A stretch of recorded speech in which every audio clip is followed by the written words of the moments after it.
So stepping things up a little bit, we're going to look at a slightly bigger step. This time a lot more in the way of performance cues going on, lots more visual performance cues as I approach. There's some roots on the drop side. We've got some fairly aggressive looking roots if you choose to look at them, but we're going to look right through them and progress on down the trail smoothly. Now we have looked at this particular step when we rolled it.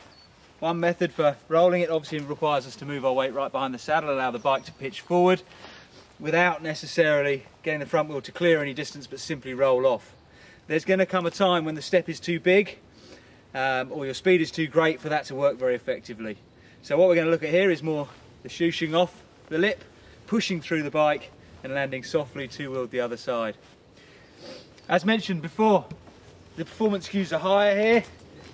The exit point looks a bit more moody, and we need to start to condition our mind to think in a positive manner about where we're going next, not get sucked into whether my wheel is going to land left or right of that route, whether it's going to slip down the sender or whether I'm going to be thrown offline. As I approach, I'm going to draw the entry point back so my mind is settled, thinking through the section, getting ready to push through. Again, my speed control will be done by several bike lengths before, where I'm set up at the right speed. There'll be no last minute braking or last minute need to pedal, and simply apply the same technique as earlier to a slightly larger step down with a slightly nastier exit, but keep positive, keep fluid, don't tighten up on the bike, and enjoy.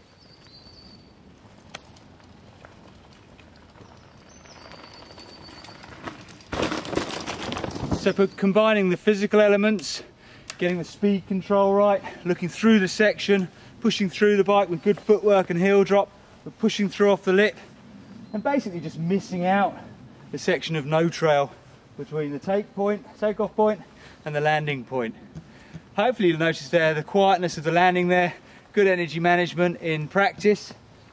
Try and hike off this one and you're really going to start getting yourself in trouble.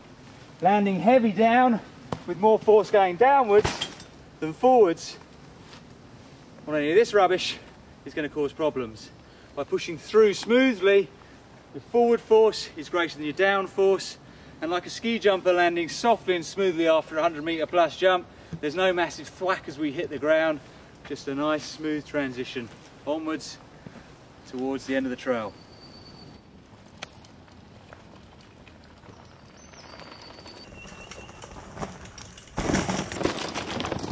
When we're stepping down flat to flat, obviously the slower we're going, the less our forward speed, the greater the downforce by comparison is going to be.